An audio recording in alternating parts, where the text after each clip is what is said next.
مصر کے اندر حضرت موسیٰ علیہ السلام نے ایک کبتی کو تھپڑ مار دیا تھا۔ قرآن مجید کے دامن میں یہ واقعہ موجود ہے۔ تو آپ کی جلالت اور آپ کے زور کی تاب نہ لاتے ہوئے وہ وہیں ڈھیر ہو گیا اور اس کی موت واقع ہو گئی۔ تو مصر کے حالات کشیدہ ہو گئے اور حضرت موسیٰ علیہ السلام کو مصر چھوڑنا پڑا۔ تو وہ شہر مدین کی جانب جا رہے تھے کہ راستے کے اندر ایک کنواں تھا، وہاں کچھ لوگ اپنے جانوروں کو پانی پلا رہے تھے۔ تو حضرت موسیٰ نے دیکھا کہ دو پردہ دار خواتین ہیں، وہ اپنے جانوروں کو ایک سمت لیے کھڑی ہیں۔ سمجھ گئے کہ مردوں کے ہجوم میں آنا نہیں چاہ رہی، ان کا حیا مانے ہے۔ تو آگے بڑھے اور ان کے جانور ہانکے اور ان کو سیراب کیا اور پھر ان کی جانب ہانک دیے۔ وہ واپس گئیں اور اپنے والد بزرگوار سے کہا کہ ایک سال نوجوان جس کی آنکھوں میں شرم و حیا تھا، اس نے ہمارے ساتھ یہ مہربانی کی۔ تو ان کے والد گرامی نے کہا کہ جاؤ اس کو بلا کے لاؤ۔ قرآن مجید میں اس کا ذکر کیا گیا۔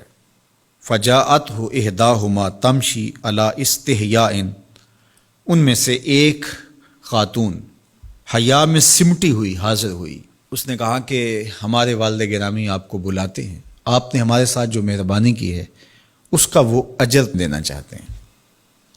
تو حضرت موسیٰ علیہ السلام ان کے ساتھ چلے گئے، اور جب گئے تو یہ گھر تھا حضرت شعیب علیہ السلام کا، اور یہ صاحبزادیاں حضرت شعیب علیہ السلام کی تھیں۔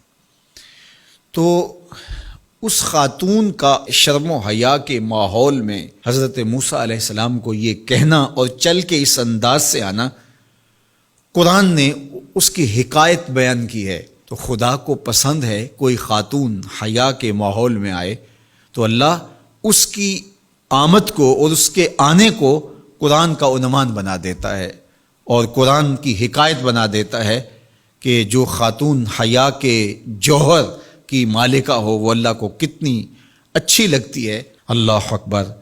حضرت نبی اکرم صلی اللہ علیہ وآلہ وسلم کا فرمان حیا کے حوالے سے، الحیاء من الایمان، حیا ایمان سے ہے۔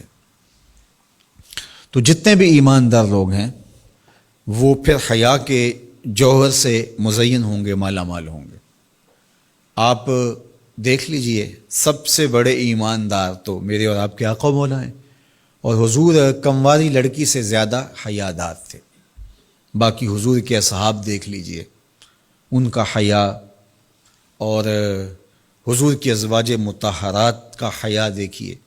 ام المومنین حضرت عائشہ رضی اللہ تعالی عنہا فرماتی ہیں کہ حضور کا جب وصال ہوا اور حضور میرے حجرے میں دفن ہوئے، تو میں جب حضور کی قبر انور پہ جاتی تو معمولی چادر اوڑھ کے چلی جاتی، اس خیال سے کہ میرے شوہر ہیں۔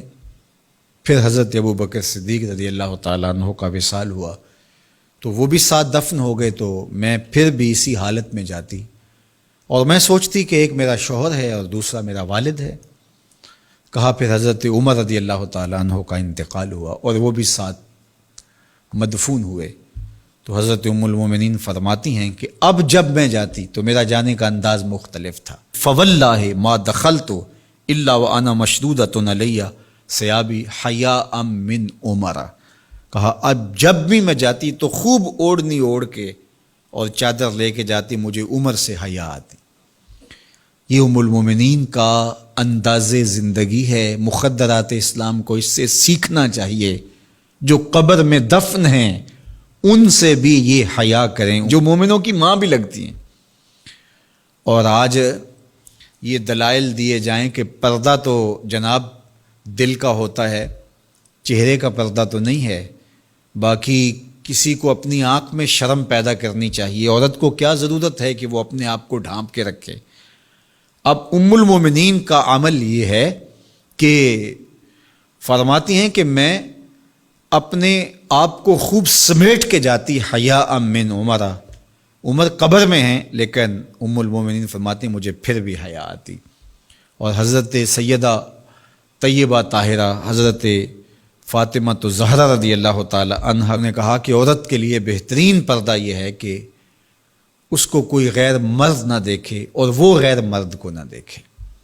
تو جب یہ ہمارا دین ہمیں سکھاتا ہے اور حیا کا یہ سبق دیتا ہے، بڑوں سے حیا کرنے کی تلقین کی گئی، اللہ سے حیا کرنے کی، اس کے رسول سے حیا کرنے کی تلقین کی گئی۔ صحابہ فرماتے ہیں بعض اوقات ہم کچھ پوچھنا چاہتے ہوتے تھے اور حضور کے حیا کی وجہ سے ہم ایک عرصہ تک وہ بات نہیں پوچھ پاتے تھے۔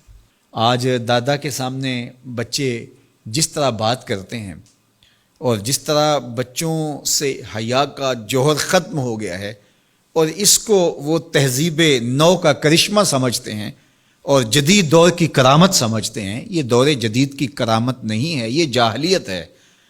بڑوں کا احترام اور بڑوں کی عزت یہ زندگی کا جمال ہے۔